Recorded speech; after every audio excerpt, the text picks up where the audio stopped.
Why, hello there, boys and girls. We've got an episode this week we've dubbed the Musical Chairs of DotA Edition.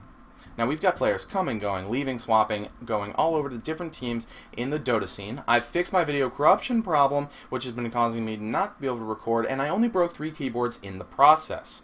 But don't worry, your first pick for Dota 2 news is back on WhatIsHip. It's March 1st, and this is Around the Fountain.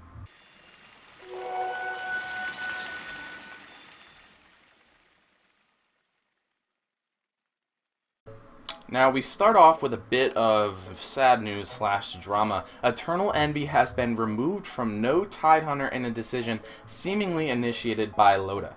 LOTA and the rest of the team apparently felt that there was a synergy issue and they were going for an all-Swedish lineup. Here's his direct quote. I spoke to everyone and I did have a long talk about, and we decided that we believe more in an all-Swedish team, and that has to do with the language, but also with synergy. You've done a lot for this team and you sure have invested a lot, and so has everyone else. Thanks for everything you've done and for helping us grow as players. And I know for sure that you will find a new team. You're the best at what you do, and I think we've helped you grow as a player as well. Now, you can do anything and a lot of players will play with you. The reason for us is the nationality issue. Now, take that as you will. Eternal Envy wrote his own response on Team Liquid forums after initially speaking about the issue on his live stream, which you can find in the show links below in the comments. Now, Eternal Envy states a few reasons for the lackluster results since the DreamHack tournament. He felt that he had to make more decisions on the team, and these led to less thoughtful decisions since team members were not making decisions for themselves. He also felt that their tri-lane versus tri-lane performance was not as great as should be desired, and it honestly kind of sucked.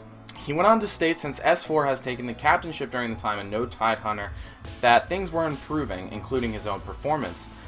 Since then, No Tidehunter has added EGM to the lineup, who is therefore no longer playing for the Q-Pad Dragons. He's playing under the stand-in tag for now because his contract technically is not all sorted, but he will be a permanent addition to the No Tidehunter lineup. In another sad layoff, Vos and Pride part ways. The somewhat legendary player has left due to personal reasons without much explanation given on the matter. The team will replace him with iDash in order to compete in current tournaments such as Star Ladder Season 5. Now, the Pride roster is as follows: Android P, Massacre, Stalk, Zakao, and iDash. Sorry, Zakao, I'm sure that's not how you pronounce that. So, Vos' future is currently unknown. We wish him all the best, and I hope he'll get back in the game with a new team as soon as possible. Now, we all know that Navi has had a bit of an issue lately, performing up to their normally very high standards, losing multiple matches and even being eliminated from the defense. Well, in the last few days, there has been drama. Delicious drama over all these roster changes that have just occurred. The long and short of it is that Arsart and Light of Heaven are both out of Navi essentially. Light of Heaven is still technically inactive, but still signed with Navi. To replace them, Navi's picked up Funnick from Empire and Kurkai from Maus. And Maus will be holding tryouts to fill out their 5th spot. Empire, no announcements yet. Now, the new Navi roster is honestly looking pretty scary, and we wish them the best of luck in the next couple of tournaments. Navi has also announced that they'll be going to China for around 30 to 60 days sometime during the next 2 months. Zero Gravity, the manager of Navi, has stated this has been for personal development, metagame adjustments within the team. They're also going to be putting out guides as well as vlogs. We also wish the best to Empire and Maus as they look to refill their roster. Bad luck for Cinderin once again, unfortunately, as news is broke that Redefining Madness has decided to disband. And you know what? We're going to let the man speak for himself. We've decided to disband Redefining Madness. This is mainly because of a lack of feeling of any sort of progress. Bluntly put, we haven't really improved since creation of the team. We've tried multiple things and it just didn't work out. It's a damn shame because I really like the guys and we had high hopes when creating the team, but there's only so long you can continue playing and maintaining the hope on a competitive level when the feeling of progress or reward is absent or very rare. The disbandment comes with no hard feelings from anyone. It's simply time for something new. Most, if not all, of the players on the team are still interested in playing competitively, and I wish everyone the best of luck with finding a team in which they can be more successful than this one. We wish Cinderin and all the team members the best of luck as well. One more sad, well, rather problematic piece of news, but we promise soon we're going to get to happy tournaments. The World Cyber Games, or WCG, are coming November 28th to December 1st and will be held in Kunshan, China, same as last year. Now, normally this would be happy news, as they're going to probably host a Dota 2 tournament, but the issue is that this is the same dates as the DreamHack Winter Tournament. Now, this is not the first time that WCG collides with another major event. In 2012, the WCG collided with IPL Season 5, a StarCraft 2 event. Players invited to both had to make an unpleasant decision, and it seems this year Dota teams will face a similar problem. It's a bit bizarre really, as DreamHack dates are known all the way up to 2014. But WCG anyway chooses to pick a concurrent date with DreamHack and compete. We might never know why, but we'll keep you up to date with any changes to the unfortunate situation. Now, we missed our episode of Around the Fountain last week, so instead of introducing new tournaments, which have already happened, let's just sum them up. The ISO Cup, a tournament that ended yesterday, saw some fantastic play from veteran teams, as well as teams that are a little bit lesser known in the scene. In the end, Team EG took home the trophy for first place, and we're glad to see EG back in the swing of things after being a bit quiet for a while, and we're sure that they're going to keep coming with even more wins. Another tournament has come to a close from the last few weeks, and that's the Big Point Battle. Now, this tournament was hosted by a company that's usually a big fan of the browser-based games, but they wanted a taste of that esports action. And they chose the best game to do it with, hosting a Dota 2 tournament with a €1,500 prize for first place that spanned a few days.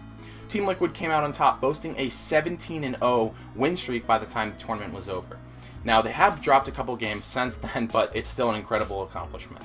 Between Liquid and EG, NA Dota looks pretty good right now. Sweet Jesus, there's been a lot of Dota to watch. The last 5 hours on Monday were spent watching matches through Dota TV, and most of them were the Star Ladder, which has given us some pretty amazing games so far. At present time, Virtus.pro holds the top slot with a record of 7-2, Fnatic close behind with a record of 6-1, and Empire holds a steady third place with a record of 5-2. Behind the top three is an enormous cluster of teams with 4 or 3 wins and varying amounts of ties, all vying for a spot in the top 4.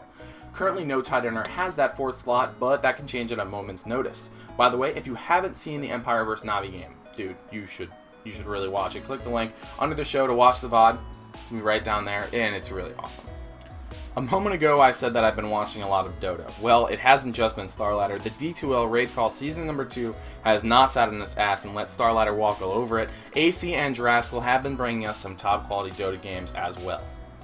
The top 4 teams at the time of recording are Fnatic, who are in the lead with 7 wins and 9 matches played, Team Empire with 6 of 8 matches played, Dignitas has 5 wins with 7 matches, and no Tidehunter at 5 wins with 8 matches played. The next scheduled game is Sunday, March 3rd, 12 p.m. Eastern, 6 p.m. Central Time. We've got 2 weeks of Dota 2 updates to go over. This week's a little bit smaller, but that's okay because, like Voltron, they combined into a force. Unfortunately, last week's update was the head, and this week's update the foot, and that sort of combines them into just this fucked up, useless monstrosity. Crime against humanity, sorry. Where was I? Oh yeah. The last 2 updates came with a few important changes, most of them geared towards new players. The first is the addition of the guide system. I know. Very exciting, long awaited. Finally, it's been released. Now, using the new guide icon, you can look over guides for heroes that have been uploaded to Steam by other members of the community. The base guide comes in a window that displays 3 tabs: description, abilities, and items. The great thing about the guide system is that it's integrated into the UI of the game, so when you level up, the suggested abilities will have a gold border around the icon to let you know what you should upgrade. Custom text will also be shown in the ability tooltip itself, explaining the ability in more detail. The second addition is the tutorial mode has also been released. Dragon Knight and Keeper of the Light will help new players learn the very basics of many quests to learn the game. The quest also has an amazing map of the Dota 2 world, and lore fanatics I'm sure are going to go bananas over it. Now, after you complete the first quest, a message at the end asks for your feedback. So if you're a slightly more experienced player, please give your feedback so players can improve and new players won't get as much flame from their teammates, especially from me. Goddamn noobs. A new model for Vengeful Spirit has also slipped out during the update, but was speedily removed with the patch afterwards. Now, this is her 3rd known redesign, and the final version may be held off until Skywrath's mage work was solidified and underway.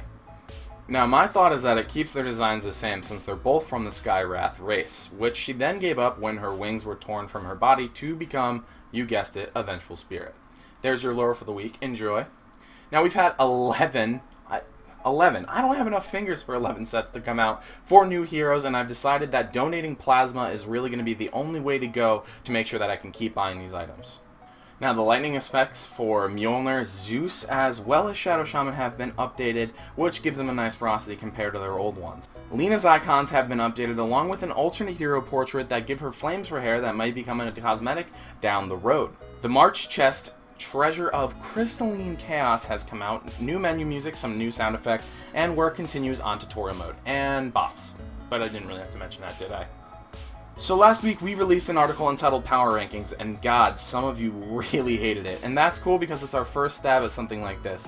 Now the article was created with feedback from pros and casters on the scene, and we just want to know, what do you think of it? Is it on the money? Is it wrong as hell? Is it not even close, or is it stupid? So we've heard that you want us to split the East and the West rankings, and we're right there with you, and we're going to do that for the next one. But we want some constructive criticism on what can be improved for the next one.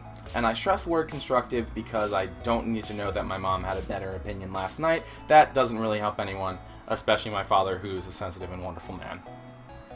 Last week, I asked you about your favorite Dota game that happened one day. There were multiple games that happened at the same time, and here's how you responded.